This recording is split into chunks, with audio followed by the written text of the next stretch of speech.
ஹர ஹர சங்கர ஜய ஜய சங்கர ஹர ஹர சங்கர ஜய ஜய. கோகுலத்தில் ஒரு நாள் வாசல் நிலைப்படியில் கண்ணன் உட்கார்ந்து இருந்தான். நரசிம்மன் இருக்கை அது. ஆகவே கோபமாகத்தான் இருந்தான். ஆனால் யசோதைக்கு என்ன தெரியும்? கிருஷ்ணா, சாப்பிடவாடா. கண்ணா, படுத்தாதேடி. என் செல்லம், சாப்பிடவாடே. உனக்கு பிடிக்கும் என்று அவள் வெல்லம் வெண்ணெய் எல்லாம் எடுத்து வச்சிருக்கேன், வாடா. எதற்குமே பதிலில்லை. கண்ணன் என்று கோபமாகவே இருக்க யசோதை எழுந்து வந்தாள்.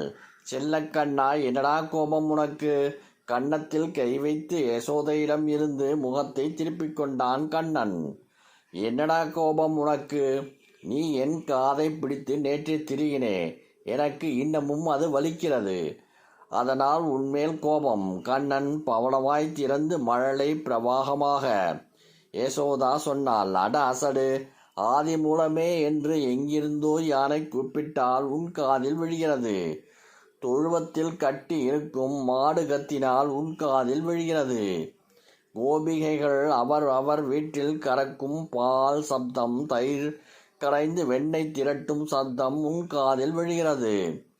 கிருதாயுகத்தில் நரசிம்ம அவதாரத்தில் பிரகலாதன் சுட்டிக்காட்டி சொன்ன தூண் அடையாளம் துவாபர யுகத்தில் உன் காதில் கேட்கிறது. ஆனால் நான் சாப்பிட வா என்று கூப்பிட்டால் வெண்ணெய் திருடப் போகாதே என்று சொல்வது மட்டும் உன் காதில் விழுவதே இல்லையே.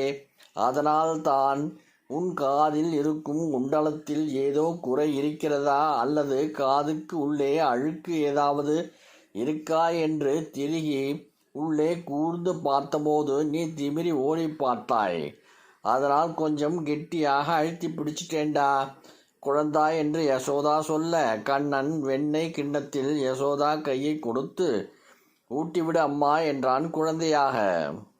ஹர ஹர சங்கர ஜய ஜய சங்கர ஹர ஹர சங்கர ஜய ஜய.